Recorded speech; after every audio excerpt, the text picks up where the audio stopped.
Hello दोस्तों, आप सभी का हमारे YouTube चैनल बेसिक शिक्षा में स्वागत है। मैं नीरज कुमार आप सभी का स्वागत करता हूं।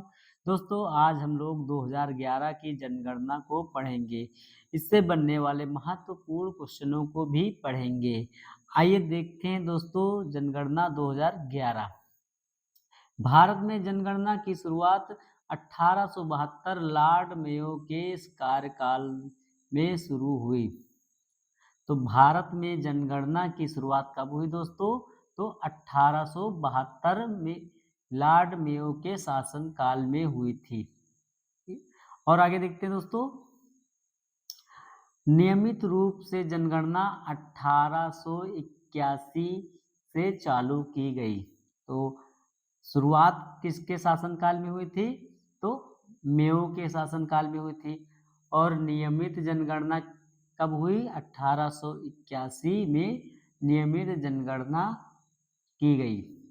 इसके बाद और 1881 वाली जो जनगणना है यह किसके शासनकाल में हुई थी दोस्तों? तो लॉर्ड रिपन के शासनकाल में हुई थी। इसके बाद आगे देखते हैं दोस्तों, विश्व में सर्वप्रथम जनगणना कराने का श्रेय स्वीडन, जो 1749 ईस्वी में कराया था। तो विश्व में सबसे पहले जनगणना कहाँ हुई थी? तो स्वीडन में हुई थी। वो कब हुई थी? 1749 ईस्वी को हुई थी। भारत में जनगणना संगठन ही जनगणना संबंधित कार्य और आंकड़ों को प्रस्तुत करता है। इतना समझ गए दोस्तों? भारत में जनगणना संगठन जो है वही जनगणना संबंधित कार्य को आंकड़ों को प्रस्तुत करता है। आगे देखते हैं, इसका सबसे उच्च अधिकारी कौन होता है दोस्तों? Register general and census commissioner of India. Bharat का महापंजीयक एवं जनगणना आयुक्त कौन था? 2011 की जो जनगणना हुई थी उतने टाइम जनगणना आयुक्त मेन कौन था? तो डॉक्टर सी चंद्रमौली थे। कौन थे दोस्तों? डॉक्टर सी चंद्रमौली थे। बहुत ही महत्वपूर्ण क्वेश्चन है दोस्तों। 2011 की जनगणना के मुख्य आयुक्त कौन थे? जनगणना आयुक्त तो डॉक्टर सी चंद्रमौली जी थे। आगे देखते हैं दोस्तों, 2011 में जो 2011 की जनगणना हुई थी वह 15वीं जनगणना थी और स्वतंत्र भारत की 7वीं जनगणना थी। इसके आगे, जनगणना आकलन रिपोर्ट प्रदर्शित करती है कि भारत विश्व का सबसे युवा देश है। जो 2011 की जनगणना हुई थी उसके अनुसार भारत विश्व का सबसे युवा दोस्तों इसमें युवा देश है। वर्ष 2020 में भारतीयों की औसत आयु उम्र 29 वर्ष हो जाएगी। कहने का मतलब ये 2011 जो जनगणना हुई थी तब का ये डाटा है, तब कहा गया था। उसके आगे देखते हैं, 2011 के अंतिम आंकड़ों के अनुसार भारत की जनसंख्या 121 करोड़ है। जब 2011 की जनगणना हुई थी तब भारत की जनसंख्या 121 करोड़ थी। अब तो लगभग 100 करोड़ से भी ज़्यादा, लगभग 150 करोड़ के आसपास हो गई होगी समथिंग, जो विश्व की कुल जनसंख्या का 17.5%। ये महत्वपूर्ण दोस्तों है। 17.5% है जो विश्व की जनसंख्या से। अब 2011 की जो 2011 की जनगणना के अनुसार देश की कुल जनसंख्या में नगरीय जनसंख्या 31.2%। कितनी थी दोस्तों? 31.2%, जबकि ग्रामीण जनसंख्या 68.8% थी। महत्वपूर्ण है दोस्तों क्वेश्चन। नगरीय जनसंख्या 31.2% और ग्रामीण जनसंख्या 68.8% थी। आगे देखते हैं दोस्तों, जनसंख्या पॉपुलेशन, सबसे अधिक जनसंख्या किस राज्य में है, सबसे कम जनसंख्या किस राज्य में है। यह राज्य और केंद्र शासित प्रदेश दोनों में हम लोग पढ़ेंगे। तो हम लोग सबसे पहले पढ़ेंगे राज्य में, सर्वाधिक जनसंख्या वाले राज्य और न्यूनतम जनसंख्या वाले राज्य। पहले में देखते हैं सर्वाधिक जनसंख्या वाले राज्य में उत्तर प्रदेश की जनसंख्या कितनी है दोस्तों, सबसे ज्यादा 20 करोड़। 20 करोड़। और दूसरे नंबर पर कौन आता है, महाराष्ट्र। महाराष्ट्र में कितनी जनसंख्या दोस्तों, तो 11 करोड़। और न्यूनतम जनसंख्या वाले राज्यों की बात करें तो सिक्किम में 6 लाख और मिजोरम में 10 लाख जनसंख्या है। तो ये राज्य थे। अब नीचे केंद्र शासित प्रदेश हम लोग पढ़ेंगे। केंद्र शासित प्रदेशों में सबसे ज्यादा दिल्ली में 1.67 करोड़ लोग। कितने लोग दोस्तों, 1.67 करोड़ लोग दिल्ली में निवास करते हैं। और न्यूनतम जनसंख्या वाला राज्य की बात करें तो लक्षद्वीप में 64,000 लोग निवास करते हैं। अब जनसंख्या वृद्धि दर की बात करते हैं। जनसंख्या वृद्धि दर की बात करते हैं। सर्वाधिक जनसंख्या वृद्धि दर वाले राज्य जो 2011 की जनगणना हुई है उसमें सर्वाधिक जनसंख्या वृद्धि दर वाले राज्य और केंद्र शासित प्रदेश पड़ते हैं। सर्वाधिक जनसंख्या वृद्धि दर वाले राज्य कौन है, तो मेघालय। अब 2001 और 2011 के बीच की बात हो रही है दोस्तों। 2001 और 2011 के बीच जनसंख्या वृद्धि दर को हम लोग पढ़ेंगे। तो मेघालय की जनसंख्या वृद्धि दर हुई है 27.9% 2001 से 11 के बीच। और दूसरा राज्य है अरुणाचल प्रदेश। अरुणाचल प्रदेश की वृद्धि दर हुई है 26%। और न्यूनतम जनसंख्या दर वाले राज्यों की बात करें तो नागालैंड में -0.6%। मतलब कि नागालैंड ने अपनी जनसंख्या वृद्धि दर इतनी कंट्रोल में रखी कि माइनस में लोग चले गए। माइनस का मतलब ये है कि जितनी जरूर मतलब कि एक हिसाब से कम हो गई है, पहले से बहुत ही कम हो गई, 0.6%। और केरल में 4.9%।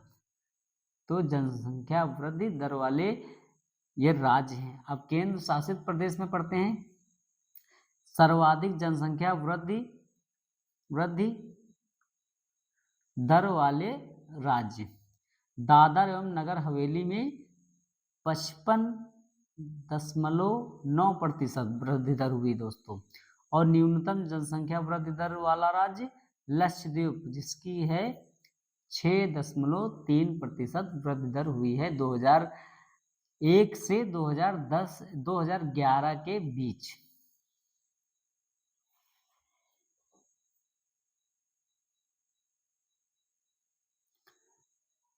अब दोस्तों बात करते हैं जनसंख्या घनत्व की। जनसंख्या घनत्व का मतलब है कि प्रति वर्ग किलोमीटर में, प्रति एक वर्ग किलोमीटर में निवास करने वाली जनसंख्या कितनी है। तो भारत की अगर ओवरऑल बात करी जाए तो भारत की जनसंख्या घनत्व है 382 प्रति वर्ग किलोमीटर में रहने वाले व्यक्तियों की संख्या। अब राज्यों में बात की जाए तो सर्वाधिक जनसंख्या घनत्व वाले राज्य और न्यूनतम जनसंख्या घनत्व वाले राज्य। तो सर्वाधिक में सबसे ज्यादा घनत्व की बात की जाए तो बिहार में है, 1106 लोग प्रति वर्ग किलोमीटर में रहते हैं। और दूसरे नंबर पर है पश्चिम बंगाल जिसमें 1028 लोग प्रति वर्ग किलोमीटर में निवास करते हैं 2011 की जनगणना के अनुसार। और न्यूनतम राज्य में बात की जाए तो अरुणाचल प्रदेश में 17 लोग निवास करते हैं प्रति वर्ग किलोमीटर में। दूसरे नंबर पे आता है मिजोरम, जिसमें 52 लोग निवास करते हैं प्रति वर्ग किलोमीटर में। तो जनसंख्या घनत्व हम लोगों ने पढ़ा राज्यों के बारे में। अब केंद्र शासित प्रदेश के बारे में पढ़ेंगे। सर्वाधिक जनसंख्या घनत्व वाला राज्य दिल्ली, क्योंकि सबसे ज्यादा केंद्र शासित प्रदेश में किसी भी मतलब कि केंद्र शासित प्रदेश में लोग रहते हैं तो वो दिल्ली है। और दिल्ली में कितने लोग रहते हैं? 11,320 लोग प्रति वर्ग किलोमीटर में निवास करते हैं। और न्यूनतम की बात की जाए तो अंडमान निकोबार द्वीप समूह में 46 लोग निवास करते हैं प्रति वर्ग किलोमीटर में। आगे देखते हैं दोस्तों, लिंगानुपात। लिंगानुपात सेक्स रेशियो, ये कैसे निकाला जाता है दोस्तों? तो प्रति 1000 पुरुषों पर महिलाओं की संख्या। तो अगर पूरे भारत की बात की जाए तो कितना है दोस्त लिंगानुपात?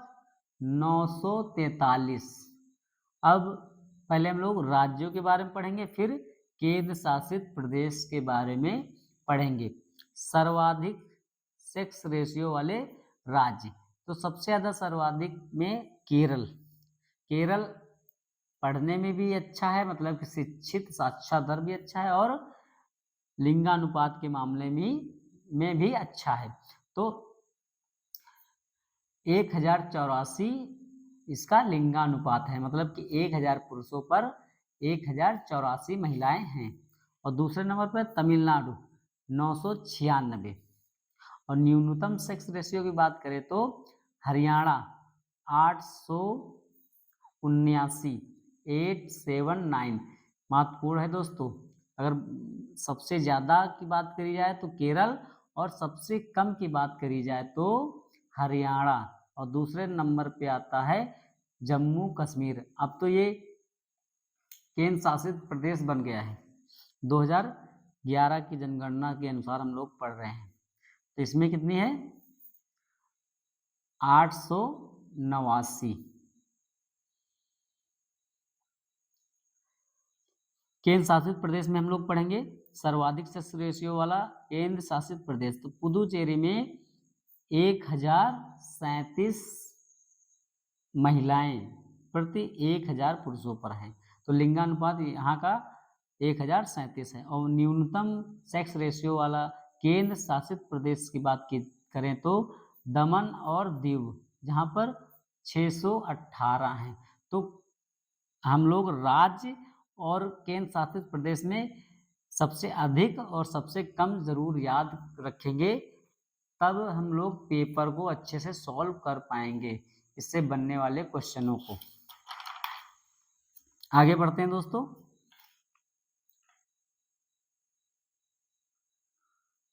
साक्षरता दर। साक्षरता दर क्या होता है दोस्तों? तो देश में जो शिक्षित लोग हैं उनका प्रतिशत ही साक्षरता दर कहलाता है। तो इसमें किनको शामिल किया गया है?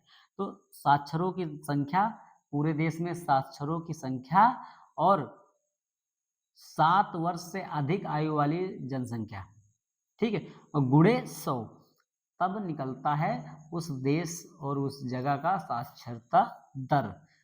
आइए दोस्तों देखते हैं राज्य में। उससे पहले कुछ देख लेते हैं 2011 में साक्षरता दर कितनी है? 73%।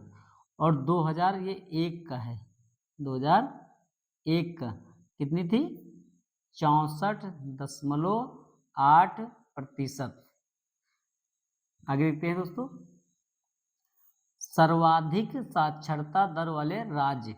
सबसे ज्यादा अगर साक्षर लोग हैं तो केरल में। केरल में कितने प्रतिशत है? 94% साक्षरता दर वाले लोग निवास करते हैं। और दूसरे नंबर पे है मिजोरम, 91.3% साक्षर लोग। न्यूनतम साक्षरता दर वाले राज्य बिहार, सबसे कम कहाँ है दोस्तों?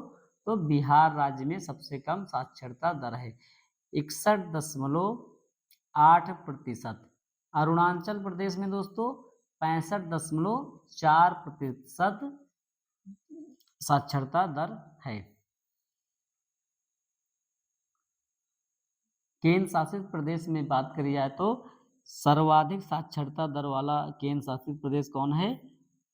लक्षद्वीप, जिसमें 91.8% लोग साक्षर हैं।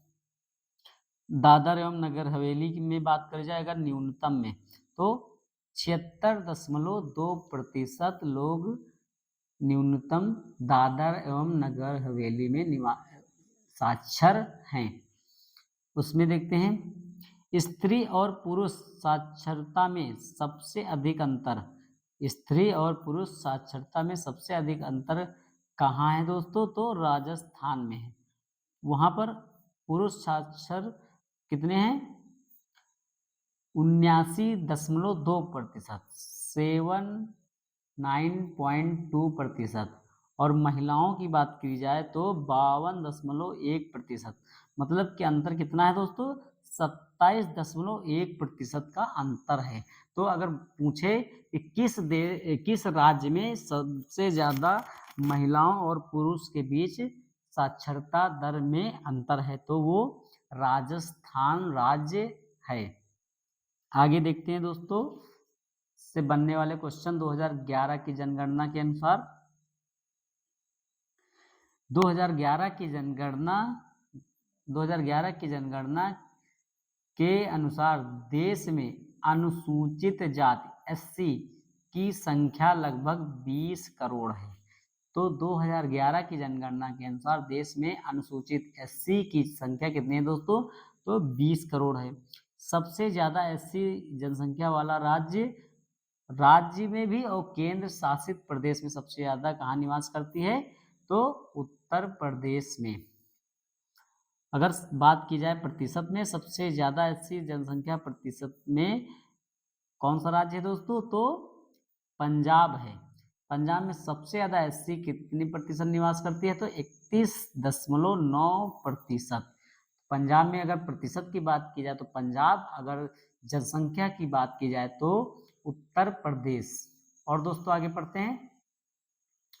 सबसे ज्यादा अनुसूचित जनजाति एसटी की जनसंख्या 2011 की जनगणना के अनुसार देश में लगभग 10 करोड़ है।